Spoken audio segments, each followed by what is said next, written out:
You think black mothers in the 1960s spent hours in the kitchen every night? Think again.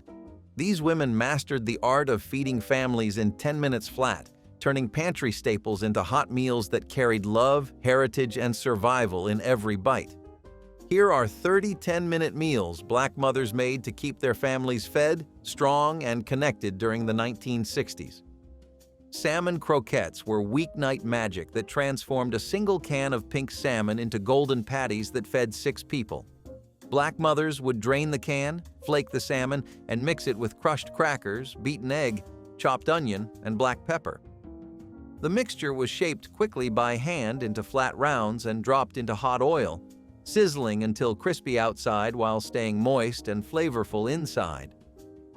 These croquettes appeared on tables across black neighborhoods during the 1960s, served with white bread, hot sauce, and maybe some leftover greens if available.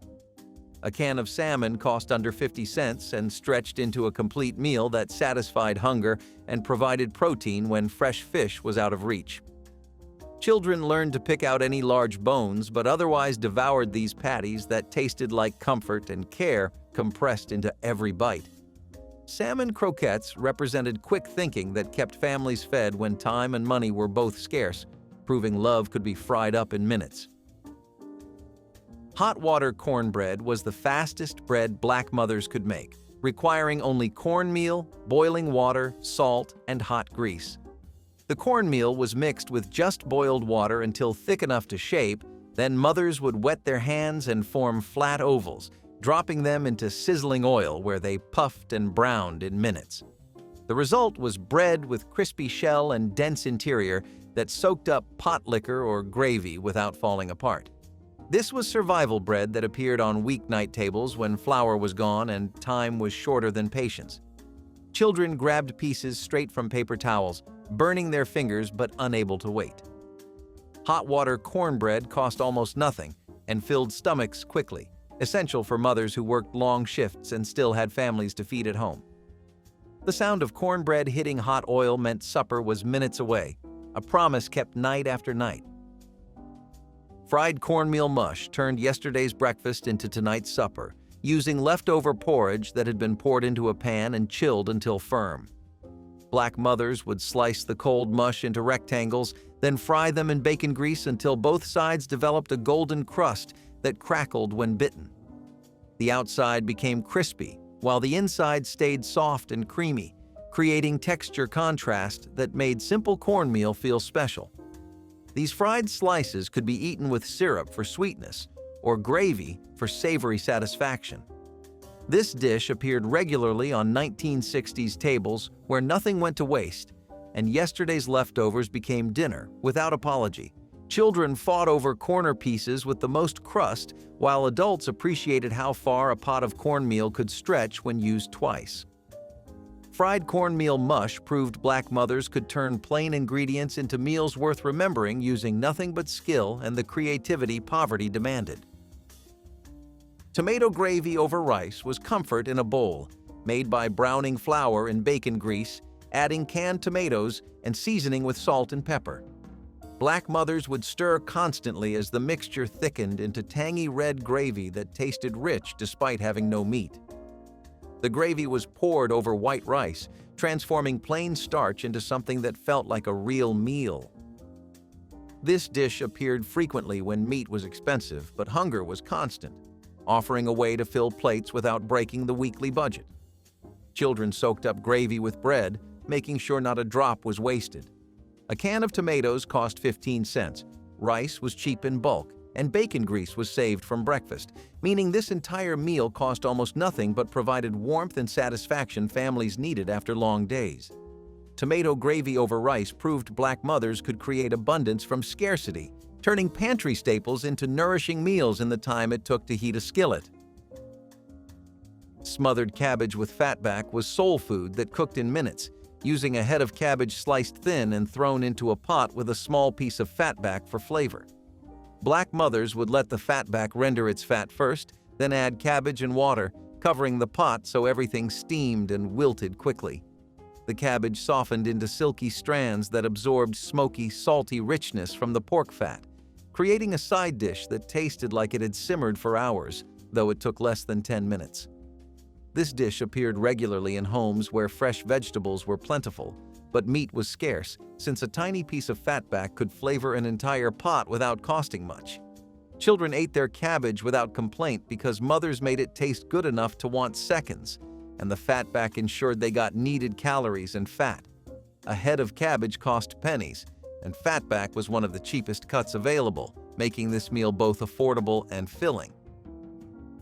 Fried salt pork and grits was a breakfast that often became supper, combining two staples that appeared in black kitchens daily. Salt pork was sliced thin and fried until fat rendered out and meat turned crispy, creating crunchy pieces children called cracklings and fought over eagerly. The rendered fat was saved while crispy pork was served hot alongside creamy grits stirred smooth with butter and salt. The saltiness of pork complemented mild corn flavor of grits perfectly, creating a combination that satisfied hunger and provided energy for long hours ahead. Black mothers could have this meal on the table in minutes since grits cooked quickly, and salt pork fried even faster, making it ideal for nights when time was tighter than the food budget. A slab of salt pork cost under $1 and lasted days, while grits were bought in bulk for pennies per serving, meaning this entire meal cost almost nothing but filled stomachs completely. Butter beans with ham hock juice was resourcefulness at its finest, using flavorful liquid left from boiling ham hocks to cook dried butter beans quickly. Black mothers would heat the ham juice, add beans straight from the bag without soaking, and let everything simmer rapidly until beans softened enough to eat. The ham juice infused every bean with smoky, salty richness, making them taste like they had cooked with meat, even though only broth was used. This dish appeared regularly in kitchens where nothing was wasted, and yesterday's cooking liquid became today's seasoning, ensuring every bit of flavor was used completely. Children ate these beans with cornbread, using bread to soak up potlikker that remained. Butter beans were inexpensive when bought dried in bulk, and ham juice was essentially free since it would have been thrown away otherwise, making this meal both thrifty and delicious. Pan-fried Spam with syrup was a meal that divided children into those who loved it and those who tolerated it. But everyone ate it because mothers made it, and food was never refused. The Spam was sliced thick, fried in its own fat until both sides developed a caramelized crust, then drizzled with syrup while still hot, so sweetness soaked into the salty meat. The combination tasted strange at first, but became oddly satisfying, with sugar balancing salt in a way that made sense to taste buds even if it confused the mind. This dish appeared frequently when Spam was cheap, shelf-stable, and required no refrigeration, making it ideal for households without reliable ice boxes or money for fresh meat. Black mothers fried Spam for breakfast before work, for dinner after long shifts, and for any meal in between when time and options were both limited. A can cost under 50 cents and provided protein for several meals. Sardines and crackers was barely a recipe at all, just a can opener, a tin of sardines packed in oil or mustard sauce, and saltine crackers arranged on a plate. Black mothers would open the can, drain it slightly, and serve the whole thing at the table where family members would fork out fish and pile them onto crackers that softened slightly from the oil. The sardines were oily and strong-tasting, with tiny bones that crunched between teeth and added calcium whether children wanted it or not. This meal appeared during the last days before payday when money was gone and the pantry was nearly empty, offering protein and calories that kept stomachs from growling through the night. Children learned to eat sardines without complaint because refusing food was never an option, and some even developed a taste for the strong, briny flavor that meant survival in every tin. A can cost under 30 cents, crackers were bought in bulk, and the entire meal took less than 2 minutes to prepare. Fried potatoes with onions was comfort food that appeared on tables several times a week, using potatoes sliced thin and fried with onions until both became golden brown and soft inside. Black mothers would heat oil or bacon grease in cast iron, add sliced potatoes and onions together, then cover the pan so everything cooked through quickly without burning. The potatoes developed crispy edges while staying tender inside, and onions softened into sweet, caramelized strings that wove through every bite, creating a dish that was simple but deeply satisfying. This meal appeared constantly because potatoes were cheap, onions were cheaper, and together they created something filling enough to be a main dish when meat was unavailable. Children ate these potatoes with ketchup or hot sauce, scraping plates clean and asking for seconds that mothers somehow always managed to provide. A 5-pound bag of potatoes cost under 50 cents. Onions were pennies each, and cooking fat was saved from previous meals. Cornmeal pancakes were breakfast made when wheat flour was gone, but cornmeal was plentiful, creating flat golden cakes that tasted like home and comfort. Black mothers would mix cornmeal with a little flour if they had it, add milk or buttermilk, an egg, and a spoonful of sugar, then drop the batter onto a hot greased griddle. The pancakes cooked quickly, developing brown spots on the bottom before being flipped to cook the other side, creating a slightly gritty texture that was hearty and filling. These pancakes appeared regularly on 1960s tables when money was tight and wheat flour cost more than families could afford, but cornmeal was cheap and stretched further. Children ate them with syrup or molasses, sometimes just butter and sugar when syrup ran out, making them sweet enough to feel like a treat even when they were born from necessity. A bag of cornmeal cost less than $1 and lasted for weeks, meaning these pancakes could be made whenever hunger struck without worrying about the budget. Fried bologna with mustard was lunch that took less than 5 minutes to make, using thick slices of bologna fried until the edges curled up and the center puffed like a dome.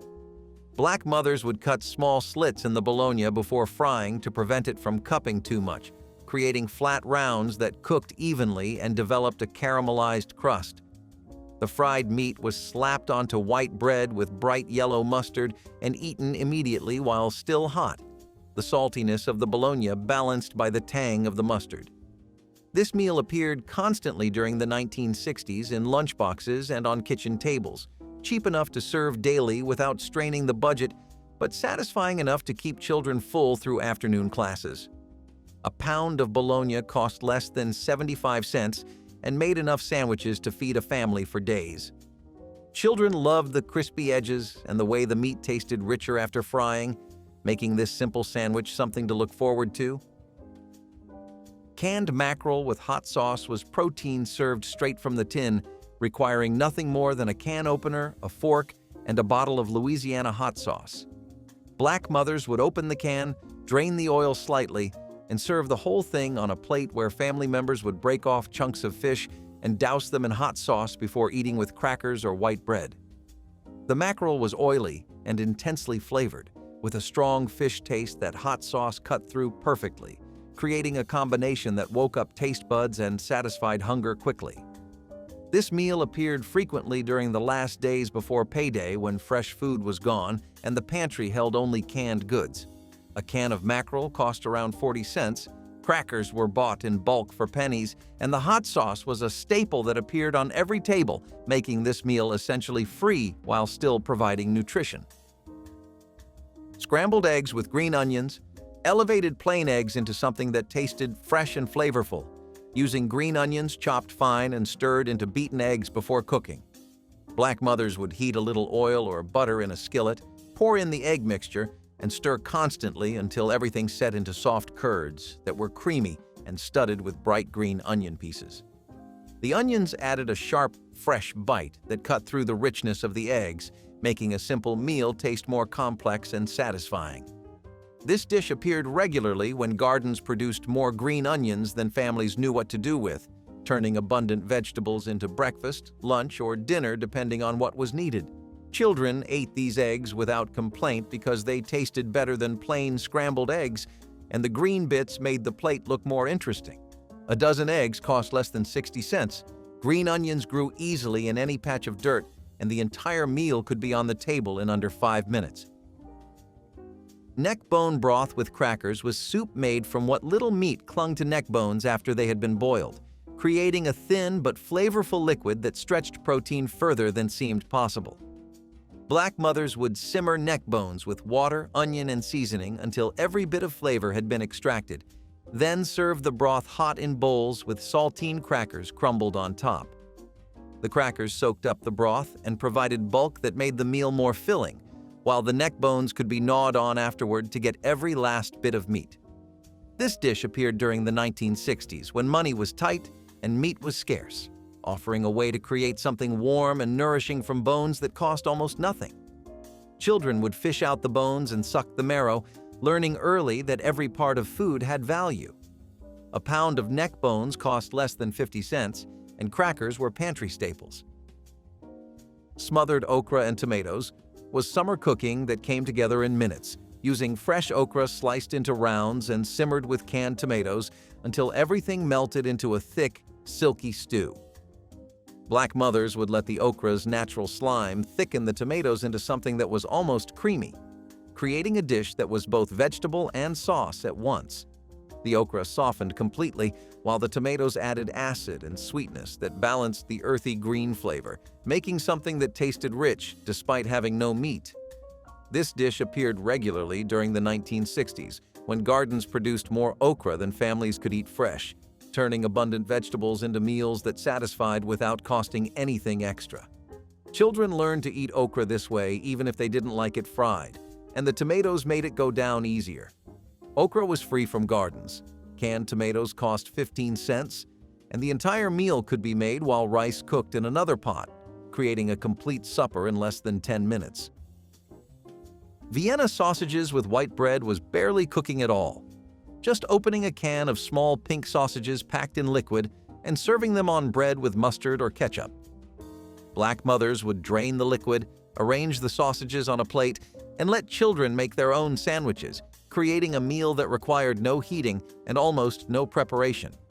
The sausages were soft and salty with a texture that was slightly rubbery but familiar, and children ate them without question because they were easy and available. This meal appeared frequently during the 1960s as quick lunch or late-night snack when mothers were too tired to cook anything more complicated. A can of Vienna sausages cost less than 40 cents and contained enough meat for several sandwiches. Children learned to eat them cold, room temperature, or slightly warmed, adapting to whatever the situation required because flexibility was survival. Pan-fried liver with gravy turned organ meat into supper that delivered iron and nutrition that mothers knew their children needed, even if those children didn't always appreciate it. Black mothers would slice liver thin, dredge it in seasoned flour, and fry it quickly in hot oil until just cooked through but still tender inside. The liver was removed and kept warm while the pan drippings were used to make gravy by adding more flour and milk, creating a sauce that masked some of the liver's strong flavor. This dish appeared regularly during the 1960s when doctors told mothers their children needed iron, and liver was the cheapest source available, costing less per pound than any other meat at the butcher. Children ate it with varying degrees of enthusiasm, but they ate it because mothers insisted and because the gravy made it easier to swallow. Liver and gravy could be on the table in under 10 minutes, providing complete nutrition that helped families stay healthy even when resources were limited. Fried chicken gizzards were the parts of the chicken that most people threw away, but black mothers knew how to make tender and delicious, using gizzards cleaned and cooked until they could be chewed without struggle. The gizzards were boiled first until tender, then dredged in seasoned flour and fried until golden brown and crispy, creating pieces that were crunchy outside and surprisingly soft inside. These appeared at dinner tables throughout the 1960s when whole chickens were expensive, but gizzards could be bought cheaply by the pound, offering protein that cost almost nothing but filled stomachs completely. Children learned to eat them with hot sauce or ketchup, discovering that gizzards weren't scary or strange, but actually quite good when cooked right. A pound of gizzards cost less than 50 cents, and the entire meal could be fried up in minutes once the initial boiling was done. Cornbread soaked in buttermilk was supper that required yesterday's cornbread crumbled into a bowl and covered with cold buttermilk until it softened into something like porridge. Black mothers would serve this on hot summer nights when cooking seemed impossible, and cold food was all anyone wanted, creating a meal that was surprisingly filling despite being served chilled. The cornbread absorbed the tangy buttermilk while keeping enough texture to be interesting, and the combination provided carbohydrates and protein that kept stomachs satisfied until morning. This dish appeared regularly during the 1960s in households where nothing was wasted and day-old bread became the next day's meal without apology. Children ate it quickly on humid evenings, grateful for something that didn't heat up the kitchen. Cornbread cost pennies to make, buttermilk was cheap when bought in half gallons, and the entire meal could be assembled in less than a minute. Hot dogs with chili beans was supper that combined two cheap proteins into something that felt substantial and satisfying. Using hot dogs sliced and simmered in a can of chili beans until everything was hot and the flavors had melded together. Black mothers would heat this mixture in a pot, stirring occasionally until the beans were bubbling and the hot dogs were cooked through, creating a meal that could be served in bowls with cornbread or spooned over white bread for sandwiches. This dish appeared frequently during the 1960s when both hot dogs and canned beans were affordable and shelf-stable, making them reliable options for nights when the budget was tight and time was short. Children ate this without complaint because it tasted rich and meaty despite costing almost nothing. A package of hot dogs cost less than 75 cents, a can of chili beans was around 30 cents, and the entire meal could be on the table in less than 10 minutes. Neckbones pan-fried crispy were a way to get more use from bones that had already been boiled for broth, using leftover neck bones fried in hot oil until the remaining meat crisped and the bones became crunchy enough to eat. Black mothers would take the boiled neck bones, pat them dry, season them with salt and pepper, then fry them until they developed a golden crust that made them taste entirely different from their first use. The crispy exterior and the bit of meat that remained created something that children would pick up with their fingers and gnaw on, getting every last bit of flavor and nutrition from bones that some families would have thrown away. This dish appeared during the 1960s in households where nothing was wasted, and every part of every ingredient served multiple purposes. Children learned to suck the marrow and crunch through the softer bones, developing a taste for foods that others might find strange. The neck bones cost nothing since they were being reused, and the frying took only minutes. Fried green tomatoes were end-of-season cooking that used unripe tomatoes sliced thick, dredged in cornmeal, and fried until crispy, creating a side dish that was tangy and satisfying. Black mothers would slice the firm green tomatoes, coat them in seasoned cornmeal, and fry them in hot oil until both sides developed a golden crust that crunched between teeth. The inside stayed tart and slightly firm, providing a contrast to the crispy coating that made each bite interesting. This dish appeared regularly during the 1960s, when gardens needed to be cleared before frost and green tomatoes had to be picked, whether they were ripe or not. Children ate them hot from the skillet, sometimes with salt sprinkled on top. Green tomatoes cost nothing since they came from gardens. Cornmeal was a staple kept in every pantry, and the frying took less than 10 minutes from start to finish. Canned corned beef hash was breakfast or dinner that came straight from a can, requiring only a hot skillet to transform the gelatinous contents into something crispy and satisfying. Black mothers would open the can, slide the hash into a greased skillet, and press it down flat so it could develop a crispy bottom crust while the inside heated through. The hash contained potatoes, corned beef, and seasonings all pressed together, creating a meal that was both starchy and protein-rich in one convenient package. This dish appeared frequently during the 1960s when convenience foods were becoming more available and affordable. Children ate this hash with ketchup or hot sauce, scraping their plates clean because the crispy bits at the edges were the best part. A can of corned beef hash cost less than 75 cents and provided enough food for several people. The hash could be on plates in less than 5 minutes from opening the can. Fried catfish nuggets were small pieces of catfish coated in cornmeal and fried until crispy, creating bite-sized pieces of fish that children could eat with their fingers. Black mothers would cut catfish fillets into chunks, soak them briefly in buttermilk, then dredge them in seasoned cornmeal before frying them in hot oil until golden brown. The nuggets cooked faster than whole fillets, making them ideal for quick suppers when time was short, but the family still wanted something that tasted special. These appeared on tables throughout the 1960s in areas near rivers and creeks where catfish were plentiful and free for the catching. Children loved the nuggets because they were easy to eat and didn't have bones to worry about, and the cornmeal coating was crispy and flavorful. Catfish cost nothing when caught fresh, cornmeal was a pantry staple, and the frying took only minutes once the oil was hot. Fried catfish nuggets proved that quick cooking didn't mean sacrificing flavor or satisfaction. Sweet potato quick fry used sweet potatoes sliced thin and fried in hot oil until they became crispy around the edges while staying soft inside, creating a side dish that was both sweet and savory. Black mothers would slice sweet potatoes as thin as possible, drop them into hot oil, and fry them quickly until they turned golden and started to caramelize. The natural sugars in the sweet potatoes created a slightly sweet flavor that children loved, making this a side dish that disappeared from plates almost as fast as it came off the stove. This meal appeared during the 1960s when sweet potatoes were plentiful and cheap, either grown in gardens or bought for pennies per pound. The quick frying method meant supper could include vegetables without requiring long cooking times, perfect for mothers who worked all day and still had families to feed at night. Sweet potatoes cost almost nothing, oil was saved and reused from previous cooking, and the entire dish could be ready in less than 5 minutes. Canned pork and beans was supper served straight from the can after heating, requiring nothing more than a pot and a few minutes over the stove to create a meal that was filling and satisfying.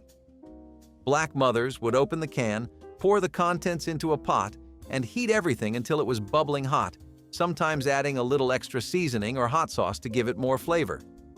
The beans were soft and sweet from the sauce, while the small pieces of pork added just enough richness to make it feel like a real meal.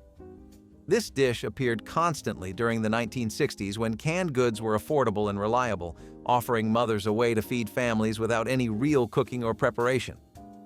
Children ate these beans with cornbread or white bread, using the bread to soak up the sweet sauce that clung to every bean. A large can of pork and beans cost around 30 cents and contained enough food to feed a small family, making it one of the most economical meals available. Fried apples were a side dish that tasted like dessert, using sliced apples cooked in butter and sugar until they softened and caramelized, creating something sweet and comforting that could be made in minutes. Black mothers would slice apples thin, melt butter in a skillet, add the apples with sugar and maybe some cinnamon, then cook everything until the apples were tender and coated in a thick syrup.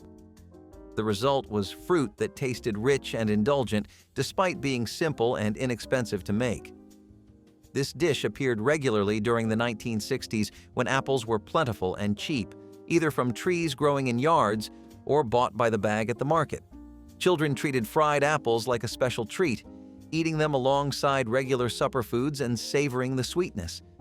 Apples cost very little. Butter and sugar were pantry staples, and the entire dish could be ready in less than 10 minutes. Fried apples proved that something sweet didn't have to be complicated to satisfy. Red beans quick cooked used canned red beans instead of dried ones, creating a meal that was ready in minutes rather than hours, but still tasted rich and satisfying.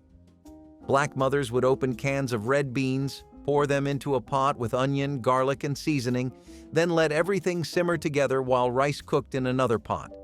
The beans absorbed the seasonings quickly, creating a sauce that was thick and flavorful even though it hadn't cooked all day. This dish appeared frequently during the 1960s when canned beans became more available and affordable, offering a shortcut that saved time without sacrificing much flavor. Children ate these beans over rice with hot sauce and bread, filling their stomachs with a meal that felt complete. Canned red beans cost around 40 cents per can. Rice was bought in bulk for pennies, and the entire meal could be ready in less than 15 minutes from start to finish. Pan-fried pork chops with gravy was supper that felt special even though it took only minutes to make, using thin pork chops fried quickly and served with pan gravy made from the drippings. Black mothers would season the pork chops with salt and pepper, fry them in hot oil until just cooked through, then remove them and use the same pan to make gravy by adding flour and milk to the drippings. The chops stayed tender because they were cooked quickly and not overdone, while the gravy added richness and moisture that made everything taste better. This dish appeared regularly during the 1960s when pork chops were one of the more affordable meat options, especially when bought thin-cut from the butcher. Children ate their pork chops with white rice or mashed potatoes, using the gravy to tie everything together into a meal that satisfied hunger and felt like home. Thin pork chops cost less per pound than thicker cuts, and the entire meal from start to finish took less than 10 minutes. Ashcake bread was born out of fire and hunger, a recipe that came alive in the heart of hard times. Cornmeal, salt, and water were all it needed. The dough was pressed together by hand and buried right into the hot ashes of a wood fireplace. It baked slowly, the outside hardening into a smoky crust, while the inside stayed soft, golden, and warm. When it came out, people brushed away the ashes, broke it open, and drizzled it with syrup or molasses. It had a taste that was both sweet and earthy, like the memory of home on a Sunday morning. Ashcake bread was a working person's meal, something you could make after a long day without needing an oven or a fancy pan. It was food that did not waste or wait, made for those who had nothing extra but still found comfort in what little they had. The smell of it filled small cabins and quiet kitchens, the sound of the crackling fire mixing with laughter or prayer. Every crumb reminded people that strength could grow even from ashes. Homemade cracklings were a prized treat made from pork skins, fried until golden and crisp. Families would render down hog fat and save the skins, cutting them into pieces that crackled in hot lard as they cooked. The result was crunchy, salty, and deeply flavorful, often eaten with cornbread or sprinkled over greens. Nothing went to waste, and cracklings were proof of how families found ways to enjoy even the humblest scraps. They carried a strong connection to hog butchering days, when entire communities gathered to process a hog and share every part of it. Cracklings added texture and flavor to otherwise plain meals, and for many, they were a reminder of both thrift and celebration. Though inexpensive, they carried a sense of richness and taste that lifted spirits. Homemade cracklings showed how food could be both practical and deeply satisfying, even in the hardest of times. Wild rice pudding combined indigenous grains with African-inspired preparation to create a dish both nourishing and subtly sweet. Wild rice grew naturally in shallow lakes and slow rivers, and enslaved families near these wetlands harvested the dark grains with paddles and baskets, drying them in the sun for year-round use. Cooked slowly in water until tender, the rice was stirred with a bit of sorghum syrup or honey if available, making a warm pudding that supplied protein and lasting energy. Its nutty flavor and satisfying texture turned a simple bowl into a special treat, especially when fresh fruit or spices could be added. This recipe carried forward after emancipation as African-American cooks continued to value wild rice for festive meals and family gatherings. Modern chefs still celebrate its earthy richness, but the story behind wild rice pudding honors the blend of native and African foodways that sustained people through scarcity and created a dessert that is at once humble and deeply rooted in the shared history of America's wetlands and kitchens. Hand-pulled taffy candy brought winter nights alive with laughter and sticky hands. Families boiled sorghum or cane syrup with sugar until it reached the perfect glossy stage, then poured the hot mixture onto buttered slabs to cool slightly. Children and adults alike greased their palms and began the rhythmic pulling, stretching the warm candy until it turned light and airy. The kitchen filled with the sweet smell of caramel as ropes of taffy were twisted and cut into bite-sized pieces. It was as much about the gathering as the candy, a shared activity that warmed cold evenings and strengthened family ties. Neighbors might stop by to help, turning the process into a spontaneous party where stories and jokes flowed as freely as the sugary strands. Store-bought sweets eventually replaced the long, careful ritual, but the memory of shining taffy and joyful pulling remains vivid for those who once stood in the glow of a winter stove and felt the magic of homemade candy. Butter beans and rice were another cheap but comforting meal that carried families through lean times. Butter beans, with their creamy texture, were slow-cooked until tender, often flavored with a smoked ham hock or bone if one was available. The smoky taste infused the beans and created a rich broth that poured beautifully over rice. My grandmother used long-grain rice that stretched a pot of beans into enough servings for the whole household. The dish was hearty, filling, and nourishing, feeding both body and spirit. Butter beans were inexpensive compared to meat, yet they carried enough protein to keep families going strong. Children learned to appreciate the soft beans and flavorful broth as part of everyday meals, and adults recognized their value in stretching budgets. It was not a dish of extravagance but of practicality, a dinner that turned cheap staples into something people looked forward to. Butter beans and rice told the story of resilience in kitchens where every penny counted and every plate needed to satisfy.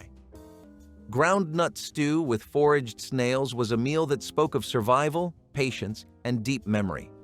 When meat was impossible to find or too precious to use, people turned to the land itself for sustenance. Wild snails gathered after rain became the answer to hunger, their shells glistening in the damp earth.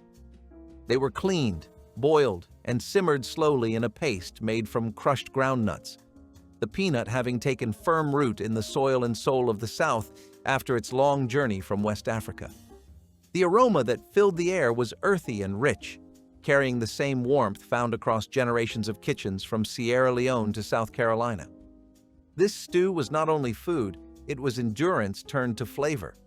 Cooking it required time, care, and an understanding that survival meant transforming the simplest of ingredients into comfort. Those who ate it tasted both hardship and ingenuity in every bite. Sorrel leaf stew was the taste of home for generations who carried their roots wherever life took them. The wild green leaves, bright and tangy, grew freely along fences and fields, waiting for careful hands to gather them. Washed and simmered with onions, garlic, and a little oil, they softened into a dark green broth that shimmered in the pot. Sometimes salted pork or dried fish bones were added for depth, but even without them, the stew stood proud. Its flavor was sharp and earthy, sour and comforting all at once. For families from the coastal South and Caribbean, this dish was not just food. It was a memory of sunlight, laughter, and work well done. It was a taste of mothers stirring pots over open fires, of children running barefoot through red dirt yards.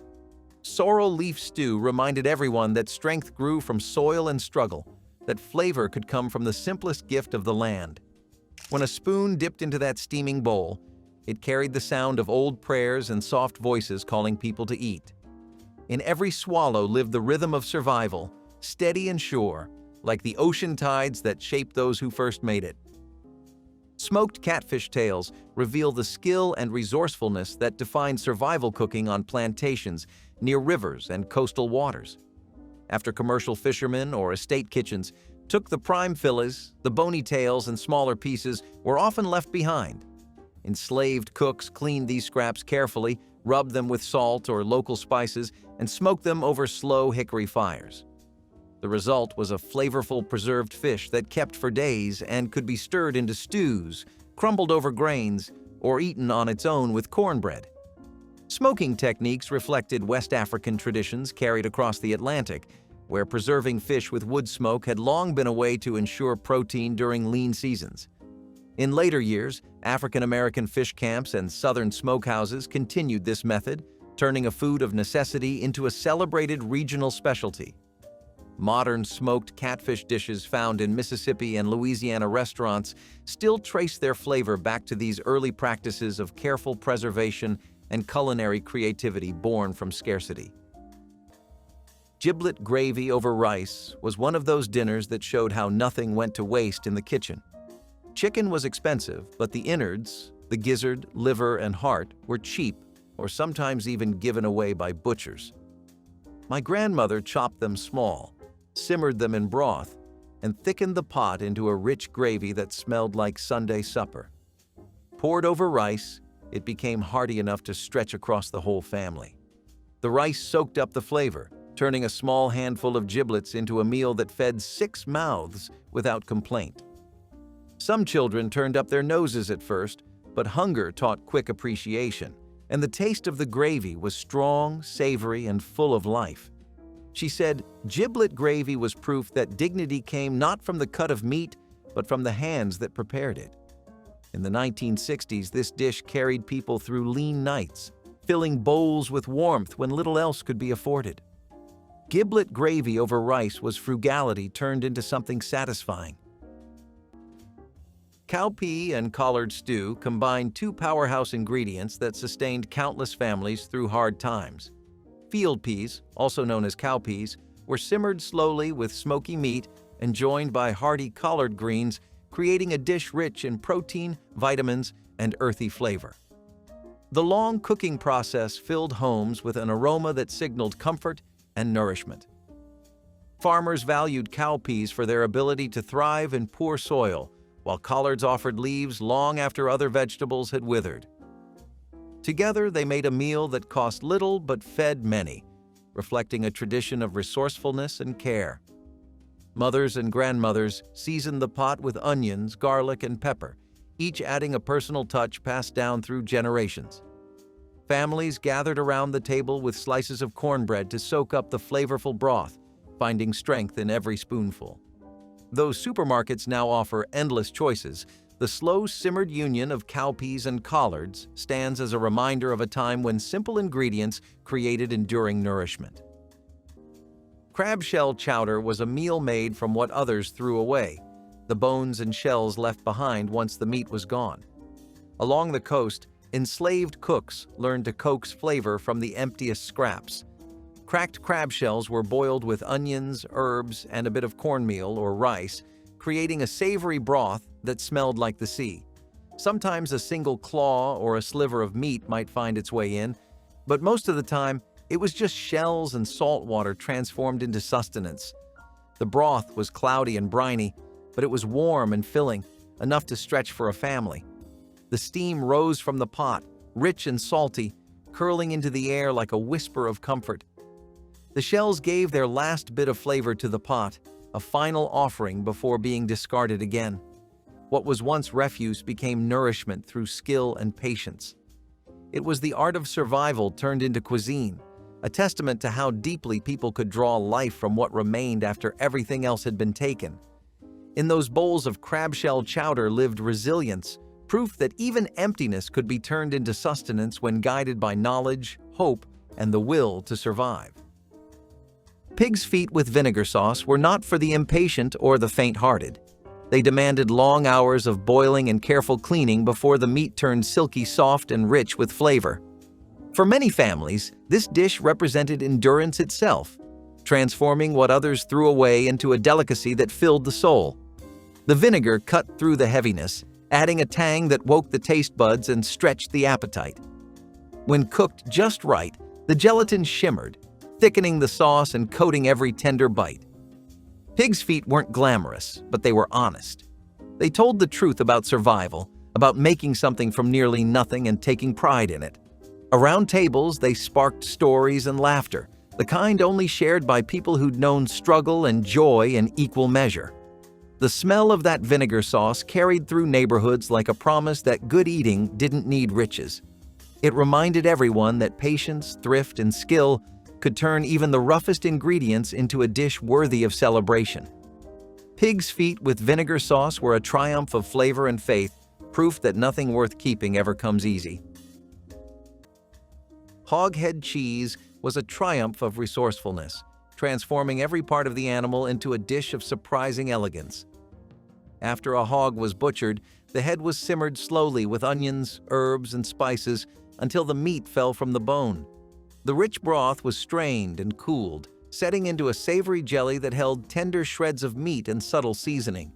Sliced and served cold with crackers or bread, it became a delicacy at gatherings where nothing was wasted and flavor was celebrated.